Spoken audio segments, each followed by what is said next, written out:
प्रबाद पुरुष विजु पट्टनायक श्राद्ध दिवस अवसर में तिल तर्पण भुवनेश्वर बिंदुसागर कूल बीजेडी पक्षर आयोजित तिल तर्पण कार्यक्रम में बीजेडी प्रमुख नेता कार्यकर्ता समेत साधारण लोके सामिल होते। रघुपति राघव राजाराम ध्वनि रे बिंदुसागर कूल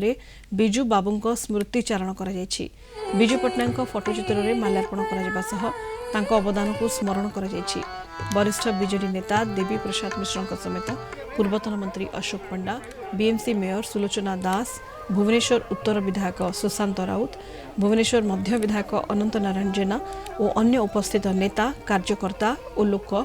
रीतिनीति अनुसार बिंदुसागर में तिल तर्पण करिसेंती। बिजु बाबू जन व्यक्ति विशेष नथिले से ओडिया जातिर गर्वर एक महार्घ अनुष्ठान तांकर जो अच्छी आज तिरोधान दिवस से पुण्य तिथि रे पुण्य तीर्थस्थली श्री लिंगराज देव क्षेत्र रे ऐतिह्यर पुष्करिणी बिंदुसागर रे तिल तर्पण दि जाए प्रति श्रद्धांजलि दि जाए एवं भजनर मूर्छना भितर एकाम्र एवं आदिवासी माने एवं आमर जननेता माने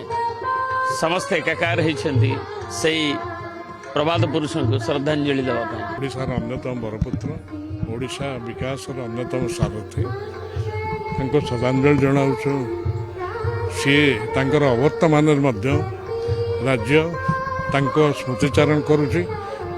पादचिन्ह को मन पकाउछि एवं केवल देश भितर नुह देश बाहर एवं एकथा आम समस्त स्वीकार करेंगे सी जिते बरपुत्र ओडिशार उत्तरणी गोपन दास आरंभ कर विजु बाबू आरंभ कर जो माने ये राज्य को गढ़ी कर कमल निश्चय ये जो पीढ़ी खाली यही पीढ़ी नुह आगामी पीढ़ी प्रति स्मृति की जीवित रक्षा कर्तव्य रही। आज श्राद्ध दिवस रे आम समस्ते आज गभीर श्रद्धांजलि अर्पण करछु। खाली